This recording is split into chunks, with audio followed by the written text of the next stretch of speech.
Olá, boa tarde. Você está agora com as notícias do Gazeta News.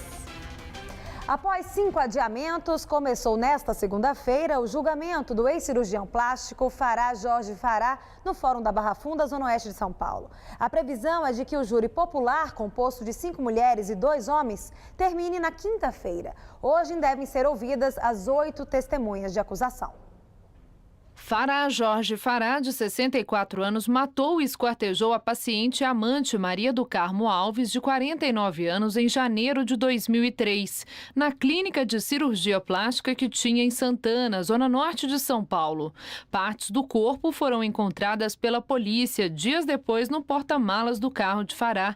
Ele foi preso, mas em 2007 conseguiu o direito de aguardar pelo julgamento em liberdade. No ano seguinte, foi condenado a 13 anos de prisão por assassinato e ocultação de cadáver. O julgamento foi anulado porque a defesa alegou que laudos atestavam que o ex-médico tinha compreensão parcial de seus atos no momento da ação. E funcionários da aviação VIP bloqueiam avenidas durante greve na Zona Sul de São Paulo. Além de não deixarem a garagem com cerca de 200 ônibus que atendem 19 linhas da região e 200 mil passageiros por dia, os grevistas interromperam importantes avenidas com os coletivos, entre elas a Guarapiranga e a Atlântica, nos 2 sentidos, prejudicando a circulação de veículos. Os motoristas e cobradores cruzaram os braços por reajuste salarial e outras questões trabalhistas. O Plano Paese foi acionado para atender 7 linhas da região, mas por volta das 9h30 os trabalhadores encerraram a paralisação.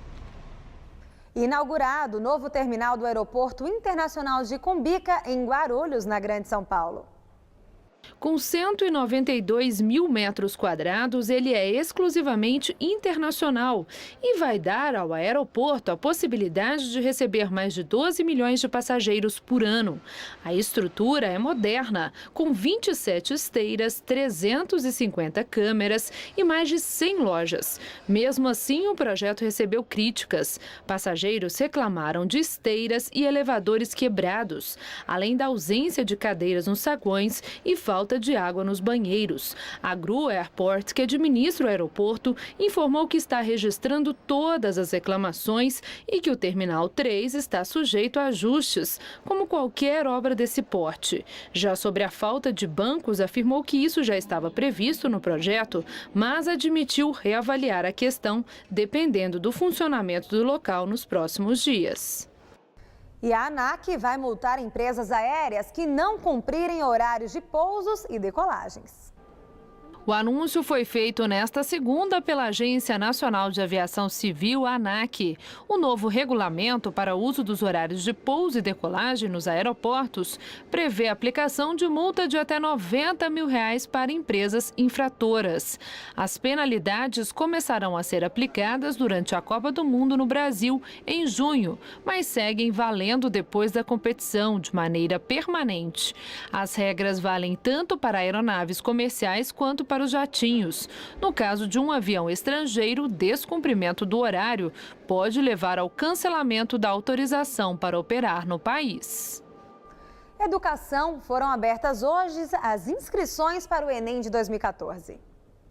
As inscrições podem ser feitas no site do Exame Nacional do Ensino Médio. A taxa para participar da prova é de R$ 35 e o pagamento do boleto deve ser efetuado até o dia 28 de maio.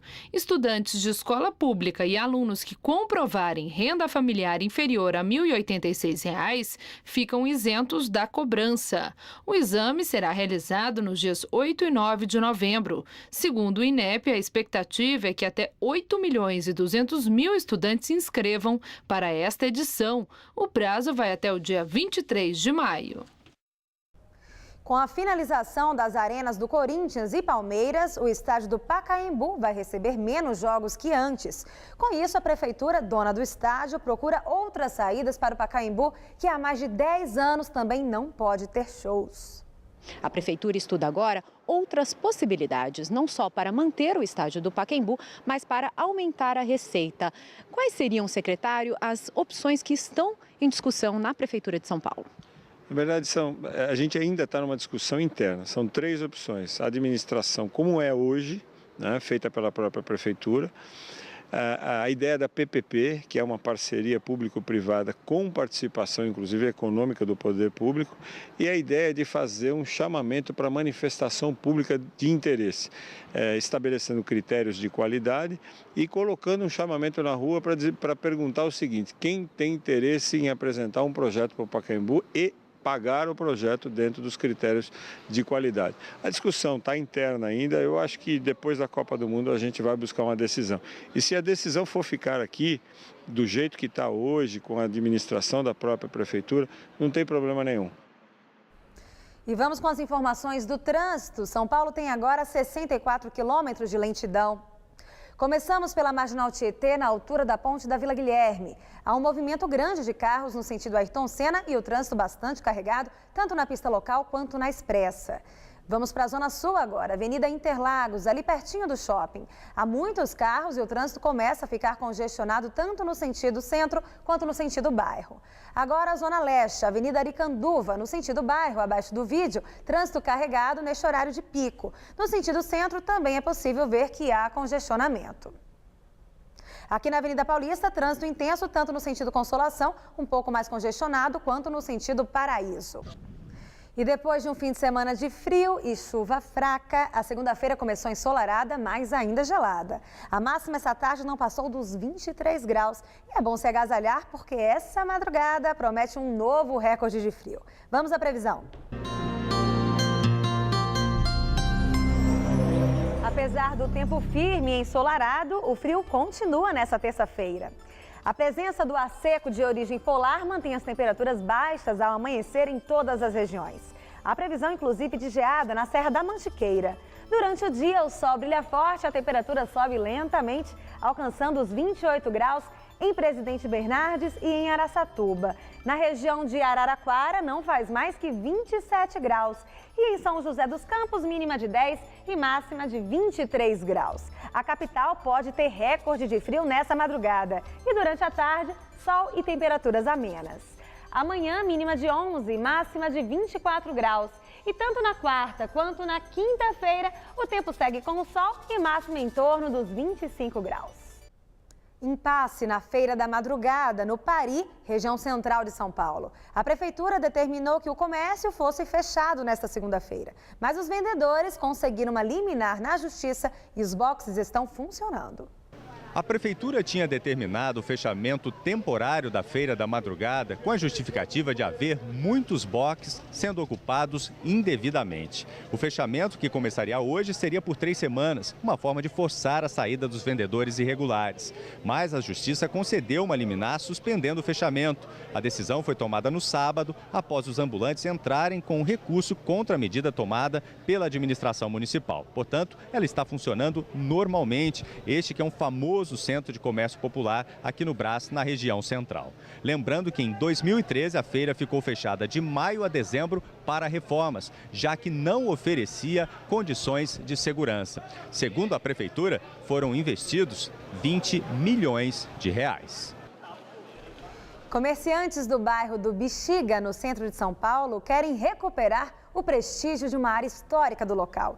Eles se uniram para dar vida nova à Rua 13 de Maio. Famosa por abrigar tradicionais cantinas, bares, casas noturnas e padarias, a rua tem 91 imóveis tombados pelo Patrimônio Histórico Municipal.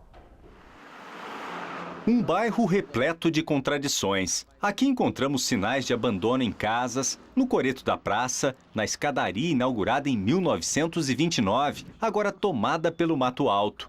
Um cenário que preocupa moradores que se queixam ainda da falta de segurança. Assalto, o menino da bicicleta, agora tem o cara da moto, tá mais moderno. Ele chega, estaciona a moto, desce e com a maior cara de pau para quem está na calçada e assalta. Mas, por outro lado, ainda resistem imóveis antigos e um comércio tradicional. Lugares cheios de histórias e que fazem a região ser conhecida pela boa gastronomia.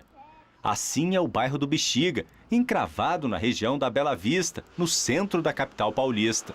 E uma das ruas mais emblemáticas aqui do bairro, com certeza, é esta aqui, a 13 de maio, conhecida também como o Coração do Bexiga. E apesar de toda a sua tradição, ela também já enfrentou alguns períodos de decadência. Ângelo é o atual proprietário da padaria Basilicata, que completou 100 anos. Ele conhece como ninguém os altos e baixos desta rua cheia de peculiaridades. A gente respira esse bairro todo dia, trabalha muito, gosta de trabalhar. É a nossa vida. Por aqui a gente vai ficando e vai continuando.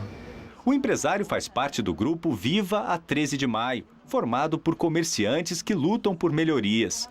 Juntos, eles vão aos poucos ajudando a recuperar a tradição da rua. A família de Afonso já está há 75 anos no Bexiga, com a cantina Roberto, uma das mais antigas. E os resultados positivos desta união já começam a ser colhidos. Eu tenho visto assim que tem voltado muitos empreendimentos que em certa época abandonaram o nosso bairro. Os teatros com os musicais, eles trouxeram muito turista para o nosso bairro. E a gente tem uma preocupação em recebê-los bem. A gente percebe de onde eles vêm e o que eles querem. E normalmente eles me pedem onde que tem algum lugar interessante para visitar, a igreja, a escadaria. Então nós acabamos fazendo com o papel de um cicerone turístico aqui no bairro. E o Gazeta News de hoje termina aqui. Novas notícias logo mais às 7 da noite no Jornal da Gazeta e no Jornal da Gazeta, edição das 10. Fique agora com o Gazeta Esportiva.